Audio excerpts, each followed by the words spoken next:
अस्सलाम वालेकुम। अब वक्त हुआ है उर्दू का, और उर्दू में आपको याद है ना कि हमने कल एक मज़मून सुना था और पढ़ा भी था, जिसका नाम था धुन।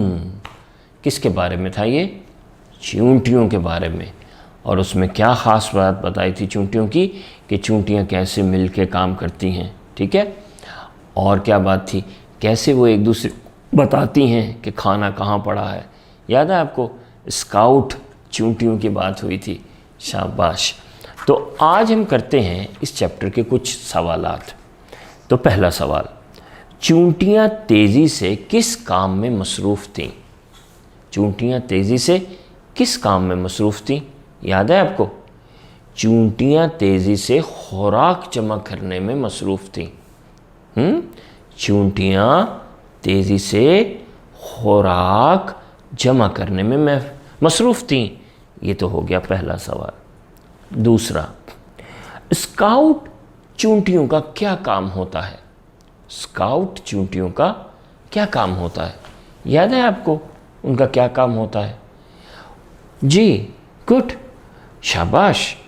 उनका काम होता है खुराक को तलाश करना। वो उठा के नहीं लाती, बस वो तलाश करती हैं, पता करती हैं कि खुराक कहाँ पड़ी हुई है।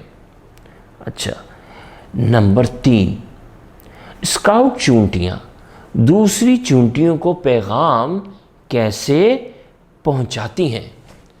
स्काउट चींटियाँ दूसरी चींटियों को पैगाम कैसे पहुँचाती हैं?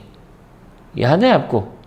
हाँ, चींटियों के सर पे क्या होते हैं? एंटीना, ऐसे करके एंटीना होते हैं, और वो एंटीना को दूसरी चींटी के साथ ऐसे टच करती हैं और उसी में वो बातें करती हैं ऐसे, और उनको बताती हैं कि खाना कहाँ पड़ा है।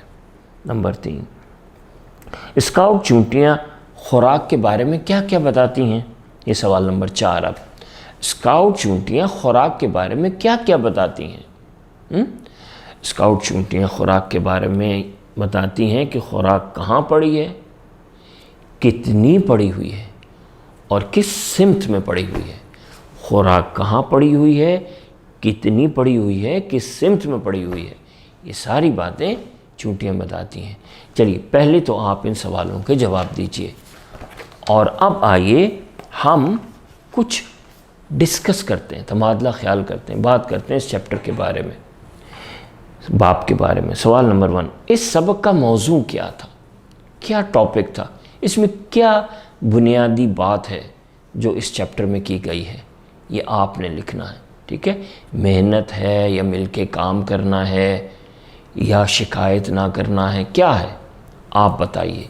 जो भी आपके जहन में आता है आप अपनी कॉपी में लिखिए। नंबर 2, इस सबक का नया उन्वान सोचिए। ये बहुत अहम है। देखिए, इसका जो उन्वान किताब में लिखा है वो है धुन।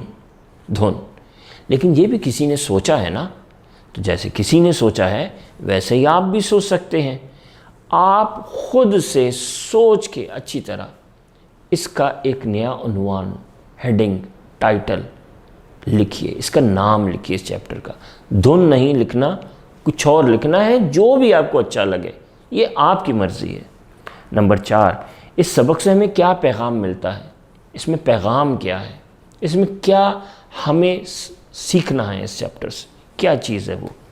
नंबर 5, चींटी की कितनी टांगें होती हैं? अब ये आपने सर्च करना है। आप बाहर जाएंगे, चींटियाँ देखेंगे, पकड़ेंगे उनको, और गौर से देखेंगे कि इनकी कितनी टांगें हैं, चींटियों की कितनी टांगें होती हैं।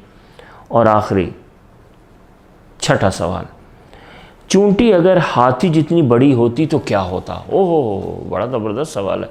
ज़रा इमेजिन करें, चींटियाँ दुनिया में कितनी हैं, जितने इंसान हैं ना, उससे कई गुना ज़्यादा चींटियाँ हैं। अब यही चींटियाँ अगर हाथी जितनी बड़ी हों तो फिर दुनिया में क्या हो? आपका क्या ख्याल है? जो भी आपके दिमाग में आता है ना, सोच के, इमेजिन करके आप लिख दीजिए कॉपी में। अल्लाह हाफ़िज़।